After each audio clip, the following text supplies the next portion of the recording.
Good morning मेरे प्यारे बच्चों, कैसे हैं आप सभी। उम्मीद है आप सभी बहुत अच्छे होंगे।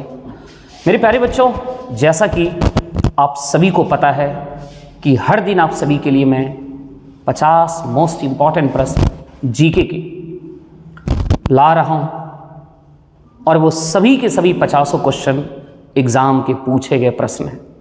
और मैं हमेशा कहता आ रहा हूँ एग्ज़ाम में पूछे गए प्रश्न आपके लिए बहुत इंपॉर्टेंट होता है। कुछ याद रहे ना रहे, इतना तो एटलीस्ट हमेशा याद रखना चाहिए।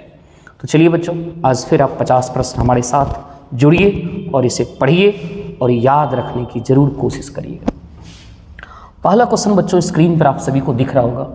वह सही तिथि क्रम क्या है जिसमें निम्नलिखित ने भारत पर आक्रमण किया। भारत पर बहुत वंश है ना आक्रमण हुआ है, बहुत तरह के बाहरी आक्रमण हुए, तो उस बाहरी आक्रमण में सभी का क्रम बताना है। तो बच्चों याद रखना, सबसे पहला क्रम जो है, सबसे पहले कौन आक्रमण किया है, तो सबसे पहले आक्रमण किया है आर्य ने। किसका? आर्य का। सबसे पहला आक्रमण किसका हुआ? आर्य का। आर्य के बाद किसका आक्रमण हुआ? यूनान का। यूनान के बाद कुषाण का और कुषाण के बाद हून का। यानी ऑप्शन पहले 3 फिर 4 फिर 2 1 3 4 2 1, यानी आंसर होना चाहिए बी। ओके, चलिए अगला क्वेश्चन बच्चों स्क्रीन पर देखना क्या आ रहा है और उस क्वेश्चन को आप सभी को बनाना है। चलिए ये रहा आपका अगला क्वेश्चन। क्वेश्चन कहता है ऋग्वेद में वर्णित देवताओं में सबसे प्रमुख देवता कौन थे। तो प्यारे बच्चों, सबसे प्रमुख देवता जो है ऋग्वेद में इंद्र को माना गया है। किसको माना गया? इंद्र को माना गया। राइट, चलिए अगला क्वेश्चन में आ जाओ। नेक्स्ट क्वेश्चन ये रहा। वैदिक देवता इंद्र ईश्वर थे। इंद्र किस चीज के देवता थे? तो वो थे वर्षा एवं वज्र के, है ना। भगवान का भी अलग अलग समझिए डिपार्टमेंट है ना, इस चीज के वो देवता थे, वर्षा एवं वज्र के देवता थे। अगला क्वेश्चन हो बच्चों। नेक्स्ट क्वेश्चन देखो क्या कह रहा है। भारत के प्रतीक चिन्ह की आधार पट्टी पर अंकित शब्द सत्यमेव जयते किससे लिए गए हैं? तो सत्यमेव जयते याद रखना बच्चों, वो मुंडकोपनिषद से लिए गए हैं। मुंडकोपनिषद से लिए गए हैं। अगला प्रश्न आ जाओ बच्चों। देखो अगला प्रश्न क्या कहता है। पुराणों की कुल संख्या कितनी है? तो बच्चों याद रखना, पुराणों की संख्या कितनी है? 18 है। पुराणों की संख्या कितनी है बच्चों? 18 है। सही है बच्चों। चलिए अगला क्वेश्चन देखा जाए। नेक्स्ट क्वेश्चन आपका ये क्या कहता है। गायत्री मंत्र का सर्वप्रथम उल्लेख कहाँ मिलता है? तो गायत्री मंत्र का सर्वप्रथम उल्लेख ऋग्वेद में मिलता है। कहाँ मिलता है? ऋग्वेद में मिलता है। ओके, चलिए अगला क्वेश्चन बच्चों देखो क्या कह रहा है। वैदिक धर्म का मुख्य लक्षण इनमें से किसकी उपासना थी? तो वैदिक धर्म में जो उपासना यानी पूजा की जाती थी वो प्रकृति की जाती है। किसकी? प्रकृति की पूजा की जाती थी। चलिए अगला क्वेश्चन मेरे प्यारे बच्चों देखो। ऋग्वैदिक काल से पूर्व आर्यों का मुख्य व्यवसाय क्या था? तो ऋग्वैदिक काल से पूर्व आर्यों का मुख्य व्यवसाय पशुपालन था ना, पशुपालन। चलिए अगला क्वेश्चन देखते हैं बच्चों। नेक्स्ट क्वेश्चन क्या कह रहा है। 4 आश्रम निम्नलिखित से संबंधित है। जीवन में जीवन के 4 मतलब पूरे जीवन को 4 आश्रम में बांटा है, जैसे आप सभी को पता होगा। जैसे पहला है ब्रह्मचर्य, है ना। उसके बाद कौन कौन सा आता है बच्चों? वानप्रस्थ, इस तरह से कुछ है ना।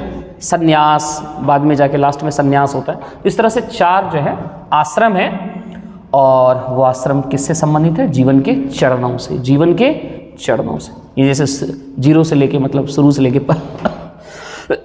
25 वर्ष को क्या मानते हैं हम लोग? ब्रह्मचर्य है, फिर गृहस्थ है। हाँ ऐसे ही है, देखिए ब्रह्मचर्य है, फिर गृहस्थ है, फिर वानप्रस्थ है और तब जाके संन्यास है कि नहीं। इस तरीके से तो 4 आश्रम जो है वो जीवन के चरणों से संबंधित है बच्चों। चलिए अगला क्वेश्चन देखो क्या है। ये क्वेश्चन कहता है वैदिक साहित्य में प्रयुक्त ब्रीहि शब्द का अर्थ क्या है? तो ब्रीहि का अर्थ है बच्चों चावल। ब्रीहि का अर्थ क्या है? चावल। ओके, चलिए अगला क्वेश्चन देखा जाए। नेक्स्ट क्वेश्चन कहता है पाणिनि किस विषय के प्रसिद्ध विद्वान थे? तो पाणिनि जो है बच्चों वो भाषा और व्याकरण, भाषा और व्याकरण है ना। चलिए अगला क्वेश्चन देखा जाए। नेक्स्ट क्वेश्चन क्या कह रहा है, आर्य समाज कितने वर्णों में विभाजित था? तो आर्य समाज 4 वर्णों में विभाजित। ये 4 वर्ण जानते हैं क्या क्या था? ब्राह्मण, क्षत्रिय, शूद्र और वैश्य, यही 4 वर्ण थे, है ना। चलिए अगला क्वेश्चन देखते हैं क्या आ रहा है। अगला प्रश्न है बच्चों, कौन सा वेद धार्मिक अनुष्ठानों से संबंध रखता था? धार्मिक अनुष्ठान मतलब जैसे यज्ञ हो गया, ये सब चीज। तो ये जो था बच्चों किससे संबंधित था? यजुर्वेद। याद रखिएगा, यजुर्वेद से संबंधित है आपका अनुष्ठान, धर्मानुष्ठान वगैरह। अगला क्वेश्चन आपकी स्क्रीन पर, ऋग्वेद में 1000 से अधिक स्तुतियां शामिल की गई है, उन्हें क्या कहा जाता है? और आपको पता होगा 1000 से अधिक एग्जैक्ट संख्या उसका 1028 है। 1028 सूक्त है या नहीं? तो ऋग्वेद में कितने सूक्त हैं? 1028, 1000 से अधिक सूक्त है। अगला क्वेश्चन है बच्चों, ऋग्वेद में कितने मंडलों या पुस्तकों में विभाजित किया गया? तो ऋग्वेद में टोटल 10 मंडल हैं। कितने मंडल हैं? 10 मंडल हैं। अगला प्रश्न है बच्चों, किन 3 वेदों को संयुक्त रूप से वेद त्रयी कहते हैं? कभी कभी सीधा त्रयी लिखा हुआ मिलेगा, कभी कभी सीधा त्रयी। त्रयी कौन कौन होते हैं? त्रयी में कौन कौन से वेद? तो अथर्ववेद को छोड़ के जो 3 बचा उस सभी को क्या कहा जाता है? त्रयी कहा जाता है। तो अथर्ववेद को छोड़ के बचा 3 वेद, ऋग्वेद, सामवेद और यजुर्वेद को मुख्य रूप से त्रयी कहा जाता है। आप सभी बच्चे इसे याद रखिएगा। चलिए अगला क्वेश्चन देखो बच्चों क्या कर रहा है। निम्नलिखित में से किसको वेदांत कहा जाता है? किसको वेदांत कहा जाता है? तो वेदांत किसे कहा जाता है बच्चों? उपनिषद को। वेदांत किसे कहा जाता है? उपनिषद को कहा जाता है। याद रखना इन सभी बातों को। चलिए अगला क्वेश्चन देखो क्या कर रहा है। वेद, उपनिषद, पुराण और धर्मसूत्र किस भाषा में लिखे गए थे? तो ये सभी के सभी संस्कृत भाषा में लिखे गए थे। सभी के सभी संस्कृत, है ना बच्चों? सभी के सभी संस्कृत भाषा में लिखे गए थे। चलिए अगला क्वेश्चन देखिए। निम्नलिखित में से कौन सा वेद संगीत से संबंधित है? संगीत से संबंधित जो वेद है वो है आपका सामवेद। कौन सा वेद बच्चों? सामवेद। अगला क्वेश्चन देखो क्या कर रहा है। उपनिषद क्या है? तो उपनिषद जो है बच्चों वो दर्शन से संबंधित है, मतलब हिंदू दर्शन का वो स्रोत। कभी कभी सीधा पूछे कि उपनिषद क्या है, तो उपनिषद दर्शन से संबंधित है, हिंदू दर्शन से संबंधित, राइट। अगला क्वेश्चन है बच्चों देखो क्या कह रहा है। अगला क्वेश्चन कहता है वैदिक ऋचाओं के मुख्य संग्रह को, वैदिक ऋचाओं के मुख्य संग्रह को बच्चों संहिता कहा जाता है। क्या कहा जाता है बच्चों? संहिता कहा जाता है। आइए अगला प्रश्न देखो बच्चों। प्राचीन भारत में लोगों को कितने वर्णों में विभाजित किया गया था? यही क्वेश्चन आप पीछे भी पढ़ चुके हैं। तो कितने वर्ण में बांटे गए थे? 4 वर्ण में। वही 4 वर्ण थे, ब्राह्मण, क्षत्रिय और वैश्य और शूद्र, है ना। इसमें सबसे टॉप क्वालिटी का ब्राह्मण माना जाता था। आइए, वर्ण व्यवस्था गजब की थी एक जमाने में। 4 जाने माने वर्णों में से, देखिए वही क्वेश्चन है, 4 जाने माने वर्णों में से पहले स्थान पर कौन आता था? तो पहले चारों देखिए दिया हुआ है, इसमें पहला स्थान था ब्राह्मण का, याद रखिएगा। दूसरे स्थान पर क्षत्रिय आता था, तीसरे स्थान पर वैश्य आता था और चौथे स्थान पर शूद्र आता था, है ना।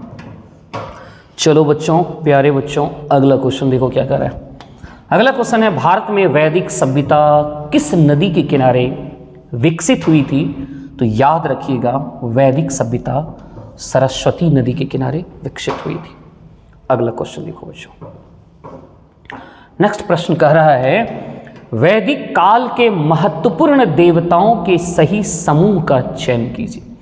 वैदिक काल में जो महत्वपूर्ण देवता थे वो 3 देवता थे, अग्नि, इंद्र और सोम। अग्नि, इंद्र और सोम। आइए अगला प्रश्न देखो बच्चों क्या कह रहा है, विष्णु के 5वें अवतार को किस रूप में जाना जाता है? तो विष्णु के 5वें अवतार को क्या वामन अवतार के नाम से जाना जाता है।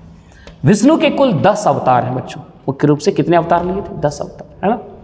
तो 10 अवतार में किस किस भूमिका में आए हैं, है ना, उन सभी को ऐसे आप लोगों को जानना चाहिए। जब 5वां अवतार पूछ रहा है तो क्या पता वो पहला दूसरा इस तरीके से भी पूछ सकते हैं। तो शायद 10 अवतार आप कोशिश करिए उसको याद रखने का। तो चलिए अभी फिलहाल आप लोग जानिए कि 5वां अवतार में वो क्या थे? वामन अवतार में थे, है ना। चलिए अगला क्वेश्चन है प्यारे बच्चों, ये देखो, पुराणों के अनुसार भगवान विष्णु ने पानी में डूबी हुई पृथ्वी को बचाने के लिए डैश का रूप बनाया था। तो ये एक वाराह का रूप बनाया था, नहीं, वाराह का रूप बनाया था, याद रखिएगा। यही सब अवतार भी लिए हैं, है ना। अगला प्रश्न है, ऋग्वैदिक काल में आर्यनी किसकी देवी थी? तो ऋग्वैदिक काल में जो आर्यनी थी बच्चों, वो वन की देवी थी। वो किसकी देवी थी? वन की देवी थी। अगला देखो, वही क्वेश्चन जो आप पीछे पढ़ चुके हैं, त्रयी नाम क्या है? अलग अलग भाषा से क्वेश्चन पूछता है। तो अलग अलग भाषा का भी क्वेश्चन आए तो कोशिश करते हैं कि वो क्वेश्चन भी आपको डालें, जिससे आप समझ जाएं कि आखिर क्वेश्चन है क्या, किस किस तरीके से वो क्वेश्चन आता है, और शायद याद भी आपको बहुत ज़्यादा रहेगा इससे। त्रयी जो है मतलब 3 वेद, त्रयी मतलब 3 वेद, और उधर जो क्वेश्चन था उसमें तीनों वेद का नाम था। मैंने समझा दिया कि अथर्ववेद को छोड़ के जो 3 वेद होते हैं उसी तीनों वेद को त्रयी के नाम से जाना जाता है। चलिए अगला क्वेश्चन देखो बच्चों क्या करें, किस वैदिक ग्रंथ में वर्ण शब्द का सर्वप्रथम नामोल्लेख मिलता है? आखिर ये जो वर्ण व्यवस्था थी, ये वर्ण शब्द का उल्लेख सर्वप्रथम किस में मिला था? ऋग्वेद में। नहीं, सर्वप्रथम उल्लेख कहाँ मिला था? ऋग्वेद में। अगला, वर्ण व्यवस्था से संबंधित पुरुष सूक्त कौन सा? पुरुष सूक्त मूलतः पाया जाता है, ये पाया जाता है ऋग्वेद में, और ऋग्वेद के 10वें मंडल में। सही है बच्चों, ऋग्वेद के 10वें मंडल में, 10वें मंडल के पुरुष सूक्त से हमें पता चलता है किसके बारे में? वर्ण व्यवस्था के बारे में। थोड़ा डीपली क्वेश्चन है कि वर्ण व्यवस्था से संबंधित जो पुरुष सूक्त है, और कभी पूछ ले कि पुरुष सूक्त किस मंडल में है? 10वें मंडल, है ना। तो उसी में जो है, और ये कहाँ है? ऋग्वेद में है। चलिए अगला प्रश्न देखो, सुमेलित करने वाला है बच्चों, इसे सुमेलित करने की कोशिश किया जाए। अथर्ववेद में हमें किस चीज़ के बारे में पता चलता है?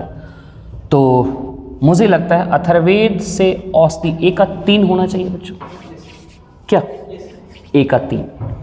अथर्ववेद से आपको क्या पता चलता है? औषधियों से संबंधित, है ना।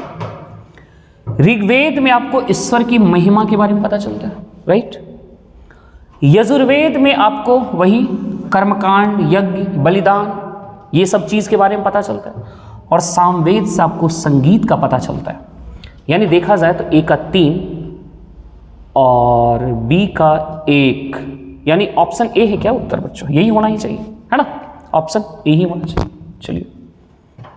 चलिए अगला क्वेश्चन देखा जाए। बहुत जो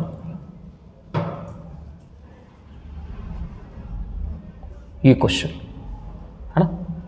चलिए सूची 1 को सूची 2 से सम्मिलित कीजिए, नीचे देखिए कूट की सहायता से। फिर वही लगभग क्वेश्चन है, लेकिन घुमा फिरा के थोड़ा सा वर्ड होगा, आपको पकड़ना है। आप जानते हैं कि सामवेद अभी संगीत से, यानी सी का 1 देखा जाए तो सी का 1 है। चलिए ऋग्वेद में, अच्छा ये तंत्र मंत्र की यदि बात होता है तो वो कहाँ जाता है? अथर्ववेद से। डी का 3 होना चाहिए बच्चों, है ना। डी का 3 और सी का 1, डी का 3 सी का 1, यानी यहाँ भी ऑप्शन ए ही जा रहा लग रहा है। नहीं, ऑप्शन ए ही जा रहा है। तो और जो 2 बचा उसे भी आप कन्फर्म हो लीजिए कि 1 का 4, यानी ऋग्वेद में आपको क्या है? स्तोत्र एवं प्रार्थनाएं, है ना, ऋचाएं सब कहाँ है? ऋग्वेद में। और यजुर्वेद में तो कर्मकांड है, जो कि मैंने कहा ही था। यजुर्वेद में यज्ञ, ये सब चीज़, धर्म कांड है ना, ये सब चीज़। तो आंसर क्या चला जाएगा बच्चों? ई चला जाएगा। चलिए अगला क्वेश्चन आइए, नेक्स्ट क्वेश्चन। ये रहा क्वेश्चन बच्चों, आइए इसको बनाइए। वही क्वेश्चन है मुझे तो लग रहा है। ऐसा क्या हुआ, पेन ही गायब हो रहे हैं स्क्रीन से। सॉरी बच्चों, स्क्रीन से पेन कहाँ हट गया? कुछ हैंग कर गया क्या? हाँ, आ गया।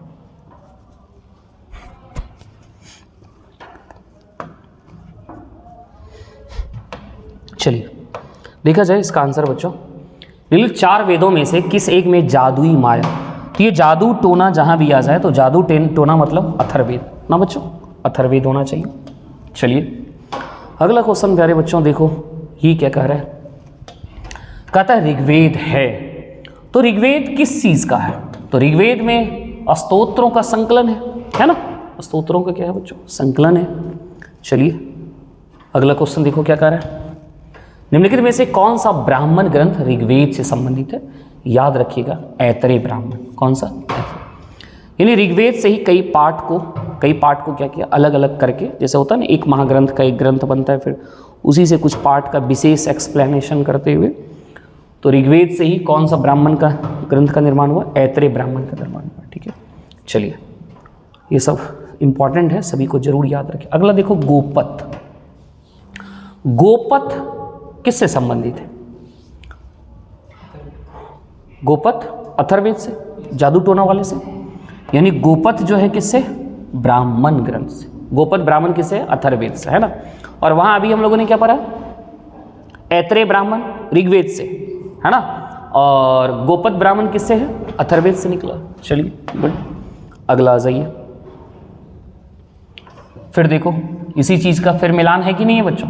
तो कुछ याद रहेगा तो काम बन सकता है। आइए ऋग्वेद ऐतरेय अभी हम लोगों ने पढ़ा, 1 का 3 होना चाहिए और बहुत आसान है। देखो ऑप्शन सिर्फ एक में ही है, 1 का 3, लेकिन आप सबकी ड्यूटी होनी चाहिए कि आप सबको याद रखिए। आंसर तो नो डाउट बहुत आसानी से पकड़ा रहा है। अगला है अथर्ववेद, अभी हम लोगों ने पढ़ा। गोपथ अभी पढ़ा ना, तो सी का 1 होना चाहिए। देखिए सी का 1 मिल रहा है। अब बी का 4, तो बी का 4 मतलब बच्चों सामवेद कहाँ से? सामवेद से निकला पंचवीस, सामवेद से निकला ग्रंथ पंचवीस, और यजुर्वेद से निकला शतपथ, यजुर्वेद से निकला शतपथ। ये सब का सब याद होना चाहिए आप सभी को। चलिए अगला क्वेश्चन।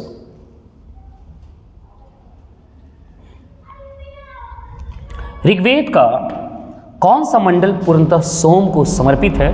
तो ऋग्वेद का 9वां मंडल जो है वो बच्चों किससे है? तो वो है आपका सोम को समर्पित है, 9वां मंडल। नहीं, अगला क्वेश्चन देखा जाए। यज्ञ संबंधी विधि विधानों का पता, तो यज्ञ कर्मकांड ये सब जो है बच्चों किसमें है? यजुर्वेद से। किससे है? यजुर्वेद से। एकदम अभ्यास करिए, क्वेश्चन जितना बनाएंगे ना उतना क्वेश्चन पे पकड़ बनेगा और आपको याद भी ज्यादा रहेगा। चलिए अगला क्वेश्चन देखो। निम्नलिखित में से किसका संकलन ऋग्वेद पर आधारित है? तो ऋग्वेद पर जो आधारित है बच्चों वो है आपका सामवेद, है या नहीं? ऋग्वेद पर आधारित वेद कौन सा है बच्चों? सामवेद है। और अगला क्वेश्चन देखिए क्या कर रहा है हम लोग का। निम्नलिखित में से किस एक वैदिक साहित्य में मोक्ष की चर्चा मिलती है? तो मोक्ष की जो चर्चा मिलती है वो उपनिषद में मिलती है। मोक्ष की चर्चा कहाँ मिलती है बच्चों? उपनिषद में मिलती है। चलिए अगला क्वेश्चन आपके स्क्रीन पर देखिए क्या आ रहा है। अध्यात्म ज्ञान के विषय में नचिकेता और यम का संवाद किस उपनिषद में प्राप्त होता है? तो ये प्राप्त होता है कठोपनिषद में। अध्यात्म ज्ञान की चर्चा हुई है दोनों के बीच, है ना? कठोपनिषद, राइट बच्चों। अगला क्वेश्चन देखा जाए क्या कह रहा है। निम्नलिखित में से वैदिक साहित्य का सही क्रम कौन सा है? वैदिक साहित्य का सही क्रम बताना है तो बच्चों मुझे लगता है सबसे पहले वैदिक संहिता आया, फिर उसके बाद ब्राह्मण, फिर तब अरण्यक और लास्ट में उपनिषद बना है। तो ये है आपका साहित्य का सही क्रम। इसे याद रखिएगा कि पहले वैदिक आया, फिर ब्राह्मण, फिर अरण्यक और तब जाके उपनिषद बना है। चलिए अगला क्वेश्चन देखिए क्या कह रहा है। आरंभिक वैदिक साहित्य में सर्वाधिक वर्णित नदी है, तो बच्चों सर्वाधिक वर्णित नदी का जो चर्चा किया गया है वो सिंधु का, और सबसे पवित्र नदी सरस्वती है, याद रखिएगा ना। ऋग्वेद में सबसे पवित्र नदी सरस्वती के बारे में कहा गया है। अगला है वैदिक नदी अस्किनी। वैदिक नदी अस्किनी की पहचान निम्नांकित नदियों में से किस एक के साथ होती है? तो अस्किनी जो है बच्चों, क्या ये चेनाब है? चेनाब होना चाहिए। अस्किनी की पहचान अब किससे हो रही है? वो चेनाब नदी से, है ना, चेनाब से। चलिए अगला क्वेश्चन देखा जाए बच्चों, क्या है? ऋग्वेद में निम्नांकित किन नदियों का उल्लेख अफगानिस्तान के साथ आर्यों के संबंध का सूचक है? इसका आंसर होगा कुभा। इसका आंसर क्या होना चाहिए बच्चों? कुभा या क्रुमु, है ना। ऋग्वेद में ये दो नदियों का उल्लेख है, कुभा और क्रुमु। तो इसी से पता भी चलता है कि शायद आर्य लोग जो है वो अफगानिस्तान से आए हुए थे, है ना।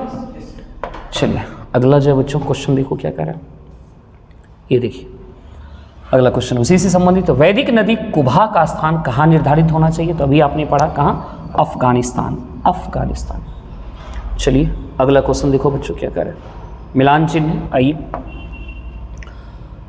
कुभा अभी कुभा का जो, अच्छा यहाँ देखो वैदिक नदियाँ हैं, वैदिक काल में नदियों का ये नाम था और ये आधुनिक नाम है ना बच्चों। तो कुभा को काबुल कहा जाता होगा, एक या दो, और एक में ही शायद बी आंसर होना ही चाहिए बच्चों, है कि नहीं? बी आंसर होना चाहिए। बाद बाकी आप सभी को बहुत अच्छे से याद रखिए, कुभा को अभी आधुनिक मॉडर्न में कहा जाता है काबुल। और फिर आप देखिए बी का 3 दे रहा है, यानी परुष्णी का क्या होना चाहिए बच्चों? रावी, है ना। परुष्णी पुराना नाम था, जबकि रावी इसका आधुनिक नाम हो रहा है। फिर उसके बाद देखिए सी का 1, तो सी का 1 मतलब सदा नीरा को अभी क्या कहा जाता है? गंडक। सदा नीरा को गंडक कहा जा रहा है। और बच्चों सतुद्री को सतलज, सतुद्री को सतलज के नाम से अब जाना जाता है। तो इसका आंसर हो जाएगा आपका बी। और ये सब याद रखिएगा, ये सब बहुत इंपॉर्टेंट है, कोई एक भी उठा के आप लोगों से पूछ सकता है परीक्षा में। चलिए, निम्नलिखित में से कौन सी वह ब्रह्मवादिनी थी, ब्रह्मवादिनी, है ना, जिसने कुछ वेद मंत्रों की रचना की? तो ये था बच्चों लोपामुद्रा। ये कौन था? लोपामुद्रा। और ये लोपामुद्रा जानते हैं किसकी पत्नी थी? अगस्त ऋषि की ये पत्नी थी। Very good.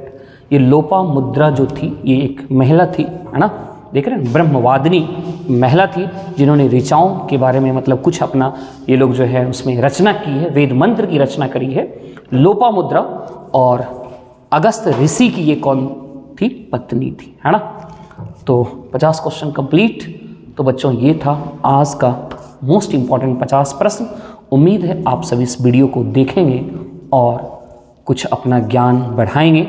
वीडियो अच्छा लग रहा है आप सभी को तो प्लीज़ लाइक ज़रूर कर दीजिएगा, और यदि शेयर कर सकते हैं तो शेयर भी ज़रूर करिएगा।